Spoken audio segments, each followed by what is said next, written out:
பச்சை நிறமே பச்சை நிறமே வயல்வெளி எங்கும் பச்சை நிறமே. இந்த பக்கம் கொஞ்சம் வெட்டி விட்டேன்னா தண்ணி வந்து இந்த பயிருக்கு பாயும்.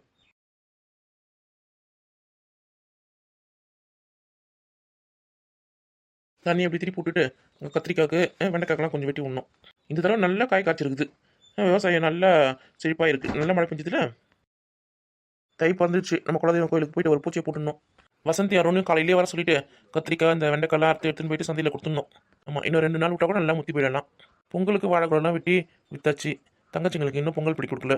அதை எடுத்துமே கொடுத்துட்டு கோயிலுக்கு வராங்களா என்ன ஏதுன்னு அவங்களையும் கேட்கணும். ஆமாம், குலதெய்வம் கோயிலாம் அவங்களும் வருவாங்க. நேரம் காலை 7 மணி. மார்கழி மாதம்னா காலையில் 4 மணிக்கு கோயிலில் பாட்டு போட்டுடுவாங்க. எல்லாம் வாசலில் சாணி தெளிச்சு நல்ல பெரிய பெரிய கோலம்லாம் போடுவாங்க. மணி 6 7 போகுது. 7 மணி இருக்கும் போல இருக்குது. இன்னும் வாசல் பெருக்கி கோலம் வைக்கல. நான் வைக்கிறேன்னு சொன்னாலும் வேணாம் நானே வைக்கிறேன்னு சொல்கிறாளுங்க.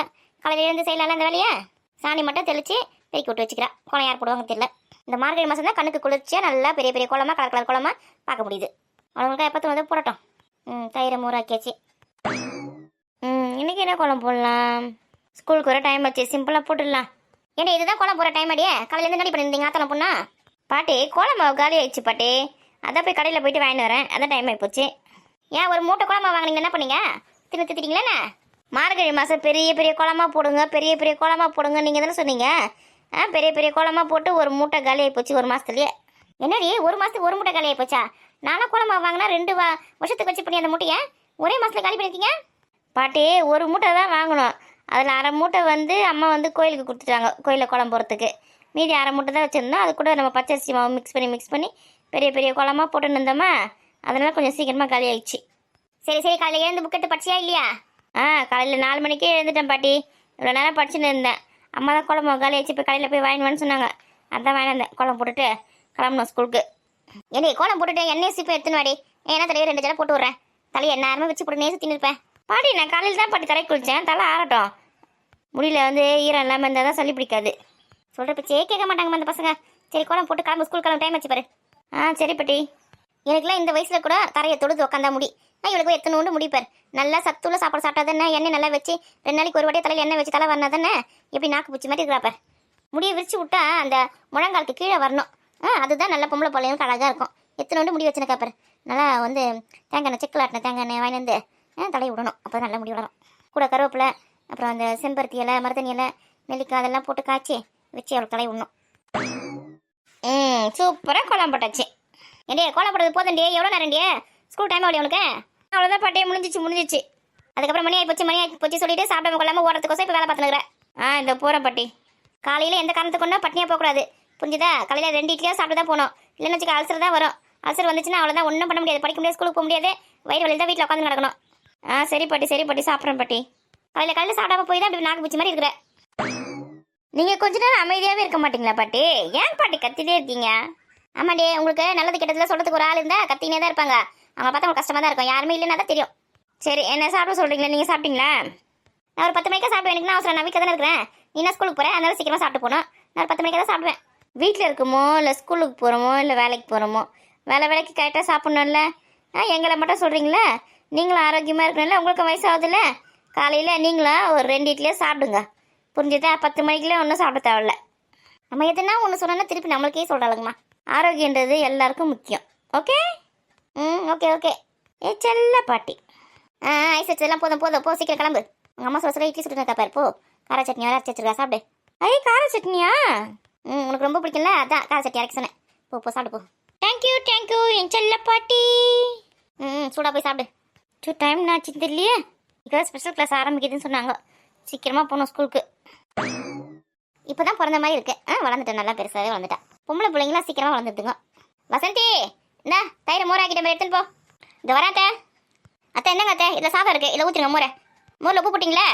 உப்புலாம் போட்டேன்டி. இந்தாங்க, இதில் சாதம் இருக்குது, காலையில் வச்சு சாதம், அதை மோர் ஊற்றிடுங்க. யாருக்கு இதே டிஃபன் பாக்ஸில்? அத்தை எல்லாம் உங்கள் பிள்ளைக்கு தான் அத்தை. ஏண்டி அவன் காலையில் சாப்பிட்டு போலியா? காலையில் ஒரு 4 மணிக்கெலாம் கிளம்பிட்டாரு. அந்த தண்ணியில் மாற்றி விடணுமா, அதனால ஃபாஸ்ட் சீக்கிரமாக போயிட்டாரு. நீ பசங்க கிட்ட கொடுத்து அனுப்பு, நான் சாப்பிட்டுக்கிறேன்னு சொன்னார். காலையில் சாப்பாடு அவ்வளோதான். காலையில் இட்லி தோசைலாம் சாப்பிட மாட்டாரு. அந்த சாதம் மட்டும் வடிச்சிட்டு அந்த மோரை ஊற்றி கலக்கி கொடுத்துட்டா குடிச்சிட்டு வரது. ஆமாம், வானா அப்பப்போ முழுது லேசாக தூரல் போடுது, பனி பெய்யுது. என்ன கிளைமேட்னே சொல்ல முடியல. பழைய கஞ்சி குடிக்கணும்னா சளி தான் பிடிச்சிக்கும். சரி சுட சாதமா?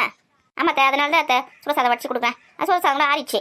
காலையில் ஆற வச்சுட்டேன் நான். காலையில் வச்சுட்டு 6 மணிக்கெலாம் வச்சுட்டேன். இந்த மோர் மட்டும் ரெடி பண்ணி கொடுத்தீங்கன்னா அருண் போகும்போது கொடுத்துட்டு போயிடுவா சொல்லிட்டு பார்த்துருந்தேன். சரி சரி, சாதம் நல்லா ஆறிதானே இருக்கு. ஆமாம், சுட ஊற்றினா வச்சுக்கேன், அது வேறு ஒரு கெமிக்கல் ரியாக்ஷனை கொடுத்துரும். மாங்காய் ஊறுக்க வச்சுருக்கேன், அதை தொட்டு சாப்பிடுவாரு. சரி, நீ வந்து அவளுக்கு தலைவாரி விட்டுட்டு அவளுக்கு டிஃபன் வச்சு கூட சாப்பிட்டோம், சாப்பிடாம போயிட போறா. சரி, அது அருண் காலேஜ் கிளம்பலாம், அவன்கிட்ட கொடுத்து அனுப்புங்க, அவங்க போகும்போது அப்படியே கொடுத்துட்டு போயிடுவான். சரி, அதை பார்த்துக்கிறேன். நீ போ, கொஞ்சம் அப்படி டைம் ஆச்சுன்னா கூட மணி ஆச்சுன்னு ஓடி போயிடும். சாப்பிடாம போகும்போது கவனி. சரிங்க அத்தை. மதியத்துக்குன்னா குழம்பு இருக்குன்னு தான் தெரியல. மோர் இதில் ஊற்றிக்கலாம், கொஞ்சம் நிறைய ஊற்றிக்கலாம், அப்போ தான் குடிக்கிறதுக்கு நல்லா வாட்டமாக இருக்கும். இந்த பொன்னாங்கண்ணி கீரை அதெல்லாம் நிறைய வளைஞ்சு போயிருந்தது. போனால் அதையாவது பறிச்சுன்னு வரலாம். இப்போ கத்திரிக்காய் வெண்டைக்காய் கூட இருக்குது, கொஞ்சம் கொஞ்சம் பறிச்சுன்னு வந்தாலும் மதியானத்துக்கு சமைக்கலாம். வர சொல்லியிருந்தேன், நல்லா பெருசாக வளர்ந்துச்சுமா, முத்தி போயிடும், அறுக்கணும், சந்தைக்கு எடுத்துன்னு நாளைக்கு தான் எல்லாரையும் அமிச்சு பறிக்க சொல்லணும். நம்ம இன்னைக்கு போயிட்டு பொன்னாங்கண்ணி கீரையோ கொஞ்சம் கத்திரிக்காய் மட்டும் பறிச்சுன்னு வந்துடலாம். ஆமாம், காலாடா அப்படி நடந்து போனேன்னு வச்சுக்கேன், வாக்கிங் போன மாதிரியே இருக்கா, உடம்புக்கு கொஞ்சம் நல்லா இருக்கும். வீட்லேயே உட்காந்துருந்தேன்னா ஏதோ மாதிரி இருக்குது, உடம்பு அடிச்சு போட்ட மாதிரி இருக்குது. நடந்தால் தான் உடம்பு நல்லா திரும்ப கிடைக்கும். வசந்தி, நான் போய் அவனுக்கு சாப்பாடு கொடுத்துட்டு வரேன்டி. அத்தை இருங்க, அருண் வருவான், அவன்கிட்ட கொடுத்து அமிச்சிடலாம். நீங்கள் எது குளத்துல நடந்து போறீங்க? என் வீட்டில் சும்மா உட்காந்துக்கு வெட்டு வெட்டுன்னு இருக்குடி, நான் நடந்து போயிட்டு வரேன். நீங்கள் சொன்னால் கேட்க மாட்டீங்க. நீங்கள் அங்கே போனீங்கன்னா அவர் எனக்கு ஃபோன் பண்ணி என்ன திட்டுவார், எதுக்கு அம்மாவை அமிச்ச அருண் கிட்ட கொடுத்து அனுப்ப வேண்டியதானே சொல்லிட்டு. அதெல்லாம் நான் பார்த்துக்கிறேன். வரும்போது அப்படியே பொண்ணாங்க நிற்கிற கிளிங்கன்னா கத்திரிக்காய் பறிச்சுன்னு வரேன்டி, அதுக்கு தாண்டி போகிறேன். ஏன் அவட்ட சொன்னால் பறிச்சு வர மாட்டாரா? ஏன்டி வயலில் வேலை பார்ப்பேன்னா இதெல்லாம் பறிச்சுன்னு பண்ணடியா? அதில் கத்திரிக்காய்லாம் வெண்டைக்காய்லாம் வந்து நல்லா முத்தி போகுது, பறிச்சு எடுத்து சந்தை கொடுக்கணும். நான் நாளைக்கு மொத்த பேர் போய் பறிச்சு கொடுங்க. இன்னைக்கு நான் இந்த குழம்புக்கு மட்டும் எடுத்துன்னு வந்துடுறேன் போயிட்டு. சரி, அதை எதை பண்ணுங்க. நெத்திலி கருவாடு இருக்குதா வீட்டில்? இல்லை வரும்போது வாங்கி வருவா. கத்திரிக்காய் போட்டு நெத்திலி கருவாடு போட்டு வச்சுன்னா குழம்பு சூப்பராக இருக்குண்டியே, 2 நாளைக்கு கூட வச்சுக்கலாம். கருவாடு இருக்குது, நெத்திலி கருவாடு இருக்குது, வாழை கருவாடு இருக்குது. நீங்கள் வாங்கி வேணாம், முதல்ல இது காலி ஆகட்டும். சரிடி, அவளுக்கு தலை வாரி விட்டு இட்லி ஊட்டி அனுப்பிச்சு விடு. சரியத்த தலை தாத்த வரீங்கக்கேன். சரி, வேலைப்பர்.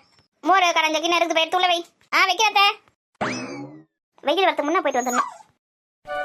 சதீஷே, புக்கு நோட்டு எல்லாத்தையும் எடுத்துங்க, டிஃபன் பாக்ஸ் எடுத்துங்க. எல்லாம் எடுத்துங்கம்மா. சஞ்சு, நீ எல்லாமே எடுத்துங்க, டிஃபன் பாக்ஸ் எடுத்துங்க, செக் பண்ணி வாட்டர் எடுத்துங்க. எல்லாம் எடுத்துங்கம்மா. ஒரு வாரம் பொங்கலுக்கு லீவ் விட்டாங்க, ஜாலியாக இருந்தது. இன்னைக்கு வேற ஸ்கூல் வச்சுட்டாங்க. அந்த மிஸ்ஸை பார்த்தாலே பயமா இருக்குமே, அந்த கேட்டை பார்க்கும் போது இன்னும் பயமா இருக்குமே. இன்னும் ஒரு வாரம் லீவ் விட்டுருந்தாங்கன்னா சூப்பராக இருந்திருக்கும். ஆமாம், இன்னும் ஒரு வாரம் லீவ் விட்டுருந்தாங்கன்னா இன்னும் சூப்பராக தான் இருந்திருக்கும். இந்த பொங்கலுக்கு கூட ஏன்டா லீவ் விட்டாங்கன்னு இருந்தது. அவ்வளோ அம்மாக்களும் அவ்வளோ ஆர்ப்பாட்டம். மண்ணில் உருண்டு பிறண்டு அந்த துணிங்களை எவ்வளோ அழுக்கு பண்ணி வச்சுக்கிறீங்க. இல்லை இன்னும் ஒரு வாரம் வேறு உங்களுக்கு லீவ் வேணுமா? உங்களுக்குலாம் பொங்கல் அன்னைக்கு மட்டும் ஒரு நாள் லீவ் விட்டுருந்தா போதும். எதுக்கு ஒரு வாரத்துக்கு லீவ் தெரியல, என்ன கழிட்டு போறீங்க தெரியல. வீட்டில் அப்படியே வீடு பெருக்கி ஒட்டெல்லாம் அடிச்சு, சுண்ணாம்பெல்லாம் அடிச்சு, மாடெல்லாம் குளிப்பாட்டி அப்படியே எல்லா வேலையும் செய்ய போகிற மாதிரி உங்களுக்கு ஒரு வாரத்துக்கு லீவு. கவர்மெண்ட்லேயே பாவம் பசங்க லீவ் எடுத்துக்கிட்டோம், என்ஜாய் பண்ணிட்டோம் பொங்கலை அப்படி சொல்லிட்டு லீவ் விடுறாங்க. இந்த அம்மாவுக்கு அந்த லீவ் விடுறது கஷ்டமாக இருக்குது. இந்த கவர்மெண்ட்டுக்கு இருக்கிற அக்கறை எங்கள் அம்மாவுக்கு இல்லை. எங்கள் மேலே நீங்கள் பண்ணுற அமக்கத்தெல்லாம் அவங்க எங்கே பார்க்குறாங்க? நான் தானே பார்த்துருக்கேன். கத்தியே நெஞ்சு வலி வந்துச்சு. அடிச்சிக்கணும், பிறண்டுக்கணும், சொல்கிற பேச்சு கேட்காம சுற்றிக்கணும், ஓடிக்கணும், ஓடி வந்துக்கணும். தலைவலி தான். உங்கள் தொல்லை தாங்க முடியாமே அவங்க ஆயா கிளம்பி போயிட்டாங்க ஊருக்கு. ஏமா அவங்க பொண்ணை பார்க்கறதுக்கு போயிருக்காங்கம்மா. எங்கள் தொல்லை தாங்க முடியாம போனாங்க. உன்ட்ட சொன்னாங்களா என்ன? அது வேறு வெளிப்படையே சொல்லணுமா? நீங்கள் பண்ணுற அமக்கத்துக்கே யார் இருப்பாங்க சொல்லு? இப்போ மட்டும் அவங்க இருந்தாங்கன்னா அவங்க கூட அனுப்பிச்சிருப்பேன் ஸ்கூலுக்கு. இப்போ நான் வந்து 100 நாள் வேலைக்கு போகிறதா, உங்களை திரும்ப ஸ்கூலில் விடுறதா சொல்லு? அவங்க இருந்தாங்க, அவங்க எதுவும் விட்டு வந்துருப்பாங்களா? எனக்கு கூட மாட கொஞ்சம் உதவி இருந்திருக்கல, வீடு பார்த்துக்கிறதுக்கு, மாடலை பார்த்துக்கிறதுக்கு. அமக்கலை பண்ணி அவங்கள தட்டி விட்டீங்க. நான் எதுவுமே பண்ணலம்மா. ஆமாம், நீ எதுவுமே பண்ணல. மண்ணு சாதம் செஞ்சு அவங்களுக்கு எத்தனை வாயில் ஊட்டினியே, அதை கூட குடும்பம் அவங்களுக்கு தேவையா? நீ மண்ணை சாதம் செஞ்சு விளையாடனே பொம்மைங்களுக்கு கொடுத்தேன்னு இல்லாமல் அவங்களுக்கு எத்தனை போய் ஊட்டுவேன்? இதே மாதிரி தினமும் பண்ணியிருந்தா அவங்க எப்படி இருப்பாங்க? பொம்மைலாம் சாப்பிடும்போது அவங்க சாப்பிட மாட்டாங்களா? நான் பாசத்தில் தான் கொடுத்தேன். அவங்க கோச்சிங்கன்னா அதுக்கு என்ன பண்ண முடியும் சொல்லு?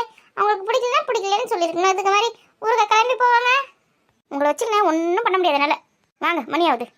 மாமியார் எப்போ ஊருக்கு போவாங்க சொல்லிட்டு எல்லா மருமகளும் காத்துட்டு இருப்பாங்க.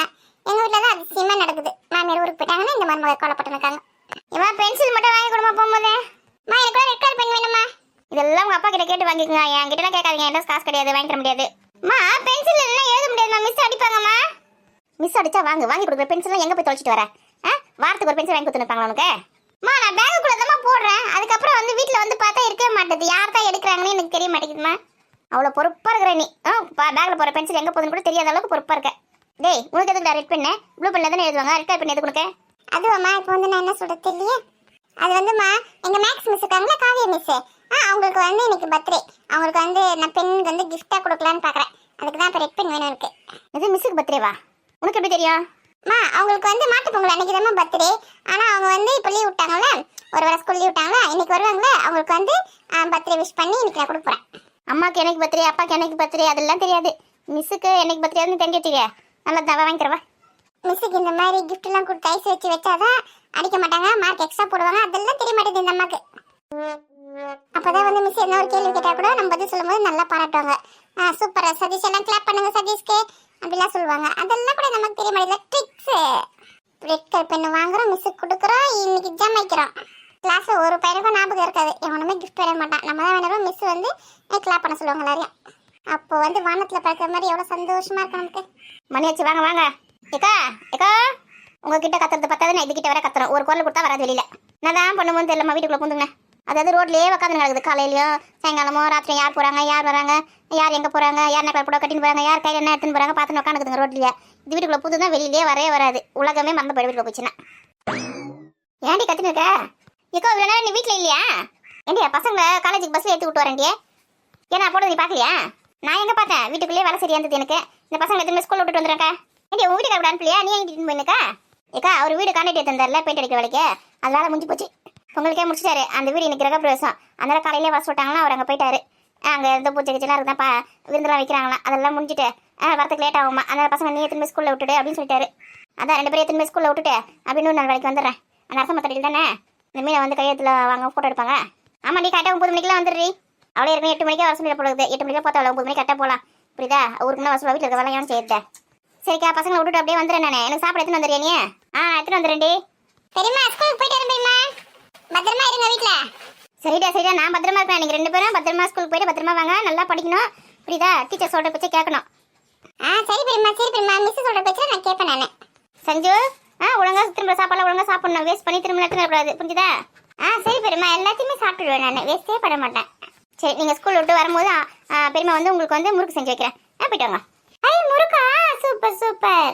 சரி பெரியம்மா சீக்கிரமா சுட்டு வச்சிருங்க. நான் வந்த பிறகு அரிசி இப்பதான் காய வச்சுக்கிறேன், அரைச்சு வந்து கொடு. அப்புறம் வந்து எண்ணெய் வாங்கி கொடு, அதை வாங்கி இது வாங்கி கொடுங்க அப்படின்னு சொல்லாதீங்க. நான் ஸ்கூல்ல இருந்து ரொம்ப ஆசையோட வருவேன் முறுக்கு சாப்பிட்றதுக்காக. என்ன வந்து ஏமாத்திடாதீங்க, தெரிஞ்சா? நான் வரதுக்கு முன்னாடியே மாவுலாம் அரைச்சி முறுக்குலாம் சுட்டு ரெடியா தட்டில் வச்சுன்னு உட்காந்துருக்கணும். நான் வந்தோடனே எனக்கு அப்படியே எடுத்து கொடுக்கணும் தட்டில். எனக்கு ஒரு 10 முறுக்கு எடுத்து வைங்க. சரிடா சரிடா. 10 முறுக்கு போதுமா இப்போ உங்களுக்கு? போதும்மா, சாப்பிட்டு வேணா வாங்கிக்கிறேன். தின்றதுல தான் ஃபர்ஸ்ட். காலையில் பசங்களை திட்டாதீ, கிளம்பி ஸ்கூலுக்கு மூட்டு 2 மணி ஆகுது. எல்லா பசங்களும் போயின்னு இருக்குதுங்க. சரிக்கா மறக்காம டிஃபன் சாப்பிட எடுத்துன்னு வந்துரு. எனக்கு அப்படியே குடிக்க தண்ணி எடுத்துன்னு வந்துருன்னு. எடுத்துன்னு வரேன். சரி வாங்க நம்ம போல, மணி ஆயிடுச்சு. மீண்டும் பள்ளிக்கு போகலாம், காவியா மிஸ்ஸை பார்க்கலாம். பென்சில் வாங்கி கொடுங்க, மறந்துட போறீங்க. வாங்கி தரேன். தானே பென்சில் வாங்கி கொடுத்தே மொத்த காசையும் கஷ்டம் கொடுத்துங்க மாதிரிங்க. ஓடாதீங்க, கை பிடிச்சிடுவாங்க. வண்டிலாம் வருதுங்க. ரோட யாரா கத்தின்னு போவாதிரி, அமைதியா போடி. அண்ணா வேணும் கத்துறாங்க பாருங்க, எப்படி ஓடுதுங்க. சதீஷ் சஞ்சு ஓடாதீங்க, அம்மா கை பிடிச்சிட்டு போங்க. சரி பெரியம்மா. ஒரு வாரம் வீடே கலக்கல இருந்தது. இந்த பசங்களுக்குலாம் லீவ் விட்டு ஒரே அம்மக்களமா இருந்தது. இன்னைக்கு அதுக்காக காலேஜுக்கும் ஸ்கூலுக்கும் போயிடுச்சுங்க. வீடே காலியாகி போச்சு. நமக்கு இந்த 100 நாள் வேலை இருக்கிறதுனால கொஞ்சம் டைம் பாஸ் ஆகுது. ஏன்னா நம்மளுக்கு ரொம்ப கஷ்டமா இருக்கும் வீட்டில் இருக்கிறதுக்கு. எவ்வளோ நல்லா டிவியை பார்த்துன்னு இருக்குது. குழம்பு கொஞ்சம் மீன் குழம்பு கொஞ்சம் அதிகமாக ஊற்றி எடுத்துன்னு போகலாம். ஆமாம் பெரிய பொண்ணு கீத்தார் அப்படின்னா கேட்பாங்க. பெரிய தூக்கு இருக்குல்ல, அதில் ஊற்றிக்கணும்.